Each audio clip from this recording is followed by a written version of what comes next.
Hi, you're watching Dante's Boxing Nation. Woo!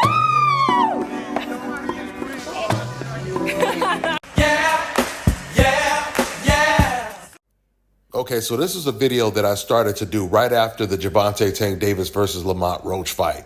It was a post that Clarissa Shields put up. She was giving Gervonta Tank Davis some advice. And then she was replying to some of the fans that were calling Gervonta overrated after his performance against Lamont Roach. So I decided to take my time and break down and decipher all of these code words that these race fans have been using in the sport to expose who these people really are when it comes to the boxing analysts and even these race fans. So I started the video and then I got busy. I never finished it. Well, I went back today and actually finished the video. With that being said, let's go ahead and get into it.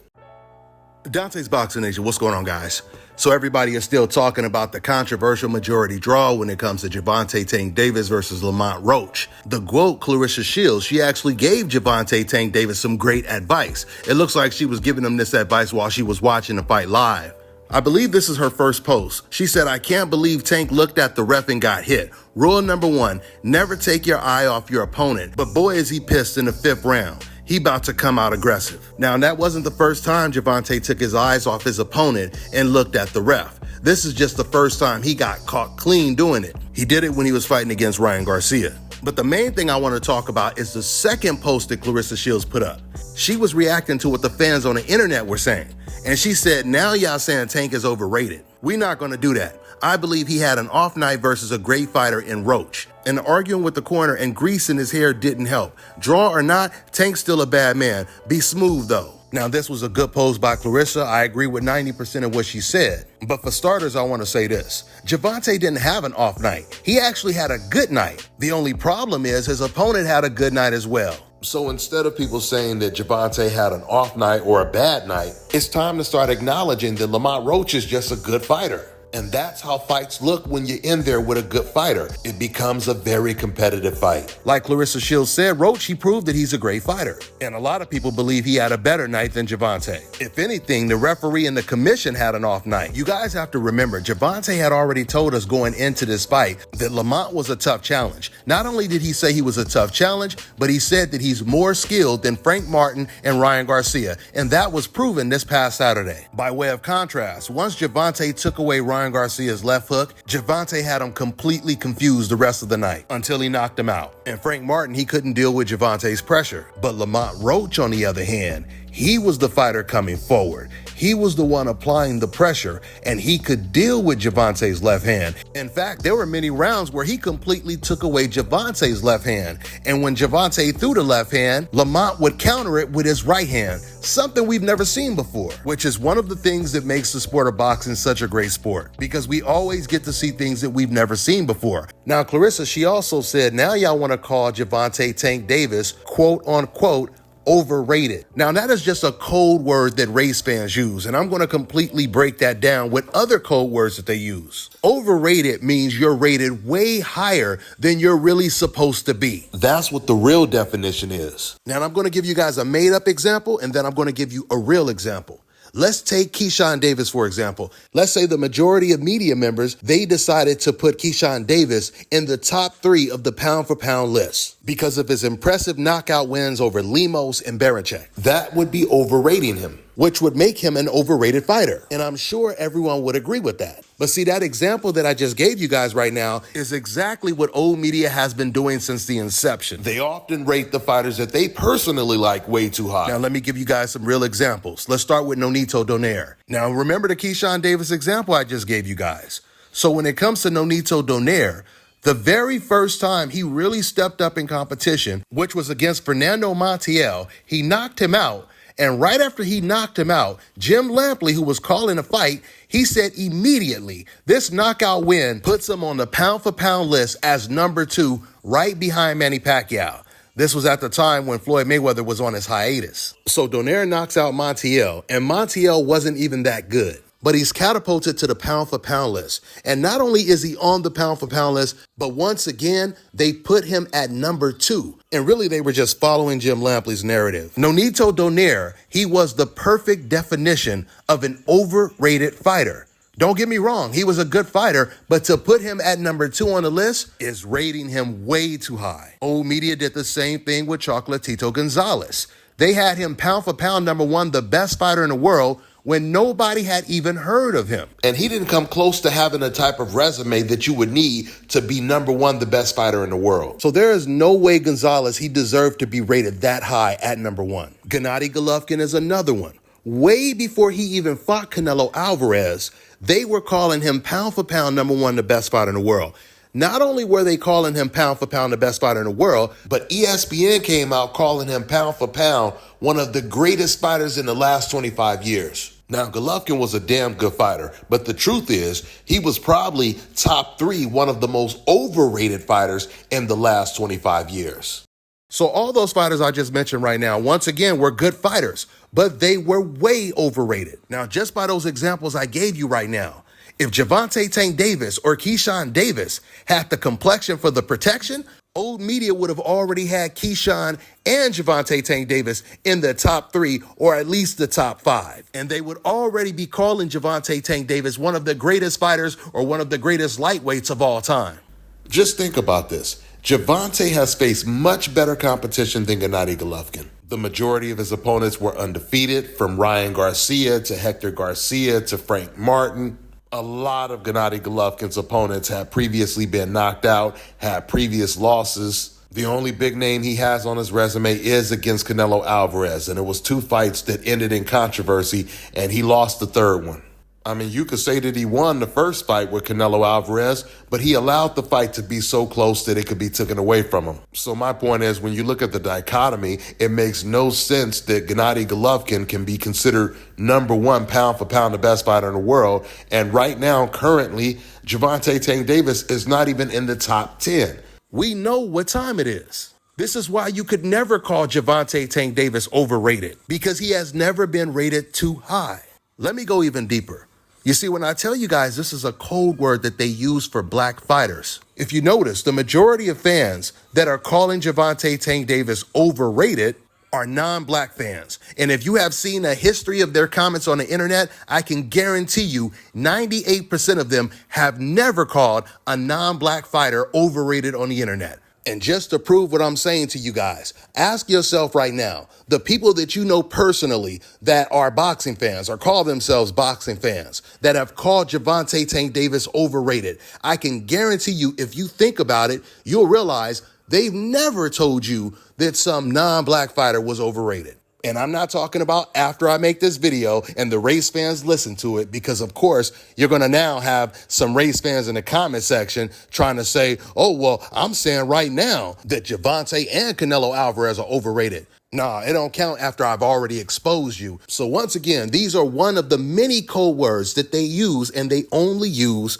for fighters on the coincidental list. But see, the truth is, the reason why they only call black fighters quote unquote overrated, because they are so used to seeing black fighters be so dominant in the sport that they have higher expectations for black American boxers. So when they use that word overrated, it's because they are comparing all of these undefeated, dominant black fighters to Floyd Mayweather. In fact, we know this to be the truth because after the Devin Haney-Ryan Garcia situation, how many fans that you see celebrating saying, aha, he's not the next Floyd? Deep down, they already have those expectations. Black American boxers are set to a much higher standard because they are so dominant and have been so dominant since the inception. Now let's talk about the next code word, defensive fighter. Guys, have you ever thought about the fact that it was white boxing analysts that created this term? And this is a recent term that they created. It was created mainly because of Floyd Mayweather's dominance. This was a term that was created so old media did not have to give Floyd Mayweather the full credit that he deserves. So you have white boxing analysts that created a term just for black boxers. I can guarantee you, if you ask one of those white analysts, someone like Jim Lampley or Todd Grisham or Joe Tessitore, Mark Kriegel, or Mike Coppinger to define a defensive fighter, describe what a defensive fighter is, they won't be able to answer that question without contradicting themselves. Now, while the wording is different, and it may just be a different name term, this is still pretty much the same term that they have been using since the beginning of the sport. Back in the Jack Johnson era, they would call it having a permanent yellow streak. And yellow was supposed to mean that you are a coward. You're afraid to engage because you might get hit. You don't have the heart that a white man has, which makes you a defensive fighter. Yellow was a term that white boxing writers would only use for black boxers, which is so ironic because it was the white fighters that were afraid to fight the black boxers. In fact, after the Jack Johnson era, they did not allow a black fighter to fight for the heavyweight title for 29 years. And then the first time they allowed another black fighter to fight, he ended up winning the heavyweight title, and that was Joe Louis. Now, going back to when I told you guys, if you were to ask someone to define a defensive fighter, they can't answer that question without contradicting themselves. Because first of all, Floyd Mayweather, he had the best defense and the best offense. When Floyd Mayweather fought Manny Pacquiao, not only did he land more punches than Manny Pacquiao, but he threw more punches than Manny Pacquiao. You know why Manny Pacquiao threw less punches? Because he was afraid of the counter. He didn't want to make a mistake. He didn't want to get knocked out. So according to their own logic, Manny Pacquiao was more of the defensive fighter than Floyd Mayweather was. And in fact, whenever an aggressive volume puncher fights against a very skilled boxer who could do it all, the aggressive puncher's output is always low, at least 90% of the time. And the boxer usually always lands more and throws more. And a lot of times that the aggressive fighter tries to throw more punches, he gets knocked out because he's leaving himself open for more counters. Now, another reason why this defensive fighter term is so hypocritical, because when non-black fighters have a great defense, like a Lomachenko, old media, they call him the Matrix. Do you guys know what the Matrix means? That means that Lomachenko's defense is so good that he could see punches in slow motion. Hell, he can see bullets coming at him in slow motion. In fact, I remember watching a Lomachenko fight on HBO. Jim Lampley, Larry Merchant, and Emmanuel Stewart, they were calling a fight. And they literally said Lomachenko's defense was so good, he could jump in the pool or the water without getting wet. They literally said that. And if you watch all Lomachenko's fights on YouTube, you'll find it and you'll hear them saying it. So just ask yourself, who does that sound more like, Lomachenko or Floyd Mayweather? And I could use many other black American fighters as an example, but I'm using Floyd Mayweather's name because once again, they created this term to undermine everything Floyd Mayweather did in the sport. And now it's a code word that they use for black fighters in general. Because there's no way you can praise Lomachenko's defense by calling him the Matrix and not call him a great defensive fighter. We know what time it is. When it comes to black fighters, they want to make it seem like black fighters, they don't want to get hit because they're yellow. That's how the white supremacists used to say yellow back in the days. Oh, but when Lomachenko doesn't get hit, he's showing his superiority. When Jim Corbett, the man who took the heavyweight title from John L. Sullivan, had displayed some of the same defensive skills as Jack Johnson did, sports writers praised him as the cleverest man in boxing, Gentleman Jim. But when Johnson fought that way, he was said to be lazy, shiftless, showing the yellow streak which all African Americans were supposed to share. With black boxers, every trait that was a positive trait, they tried to turn it into a negative trait. If a black boxer was tough and could withstand punishment, well, he could withstand punishment because his skull was thicker, because he was insensitive to pain, that it really was a sign of some larger inferiority. If he was a smart boxer, a wily boxer, then he was slightly deceptive. There was something untrustworthy about his activity in the ring. So with all that being said, it's time for us to start shutting down these code words. How are we allowing white boxing analysts to create these terms to describe black fighters in a negative fashion and get away with it? Try to normalize it. It's time to shut this shit down, y'all. It is time to expose this shit. Close this chapter using these code words like defensive fighter. That's damn near a racial slur. And that's exactly how it should be treated when someone uses that word. There is no boxer in the sport of boxing today that gets praised because he gets hit too much. The sport of boxing is constantly evolving just like every other sport. Meaning if you want to be one of the best, you can't make too many mistakes. Okay, so the next code word is boring. Another word that was created by white boxing analysts to describe a black boxer. White analysts have never used this term to describe a non-black boxer on TV. Their translation for the word boring is simple. It just means whenever the race that they personally don't like is winning and their team loses, it is the least exciting thing to watch. See, in sports like football or basketball, if their favorite team loses, let's say they lose in the finals, they lose in the Super Bowl, that fan is going to be really heartbroken. But he's not going to personally attack the other team. In fact, he may actually praise the other team and say, yeah, man, I wanted my team to win, but the Philadelphia Eagles, man, they really played a good game. 9 times out of 10, they are going to praise the team that won. But those fans, they're not going to do that in the sport of boxing when a black fighter wins, because the sport of boxing is a tribal sport. In sports like football or basketball, the majority of the players are black. So it makes it harder to use racial code words when both teams are the same race. And this is the reason why the sport of boxing is based on race, nationality, and pride. You see, the first black fighter that white boxing analysts started to use that word boring for was Floyd Mayweather. And it was simply because Floyd Mayweather refused to lose. So they would attack the winner by calling him boring and everything else because it was therapeutic for them. That's how they dealt with the pain. That's how they dealt with that broken heart. With poor sportsmanship. All Floyd Mayweather had to do was lose, and those race fans would have never used that term to describe him again. Floyd Mayweather damn near broke every record in the sport of boxing. More fans paid to watch Floyd Mayweather fight than any other fighter. So to call him boring, that would be like going to the same restaurant every single day to eat, and you got like about 30 different restaurants to choose from. But every day when you leave that restaurant, you walk past the counter and say, man, that's the worst food I've ever ate. But yeah, you're the first customer through the door as soon as they open every day. Going there for years. That makes no sense, right? When it comes to these race fans and the fighter that they're rooting for, they don't care how boring the fight was. All they care about is their fighter winning, especially if their fighter is beating a black fighter. You fast forward to present day, now race fans are calling multiple black fighters quote unquote boring, regardless of their style. Even when black fighters get knockouts, they still use this code word. Do you guys remember the first Tyson Fury versus Deontay Wilder fight? You notice nobody called Tyson Fury boring, right? No one called him a defensive fighter or any of that because they liked the results. None of that mattered. The only thing that mattered was Tyson Fury winning, even though he didn't win that fight. But the fact that he didn't get knocked out and fans could say that he won the fight, that was enough for them. You see, the code word boring, it has nothing to do with the actual definition or the meaning of the word. Another example, Shakur Stevenson, he knocks out Josh Padley. But these same fans, they still call him boring, right?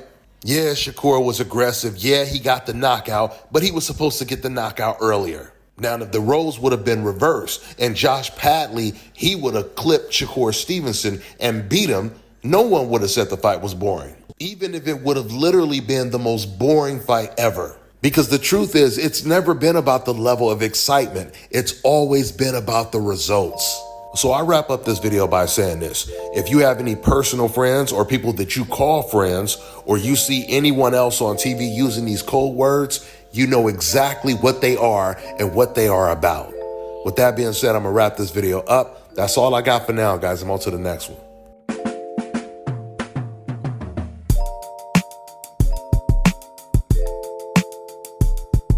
All right, now check this out, guys. If you're looking to repair eczema scars, burns and bruises, dark spots and blemishes, fever blisters, diabetic ulcers, this right here is the perfect product for you guys. It's called LO Key Face and Body Oil. Athletes and top-ranking boxers, they're also using it after training to reduce swelling, inflammation, and to ease the pain. So get yours today. Go to lodkey.com, like them on Facebook, and follow them on Instagram.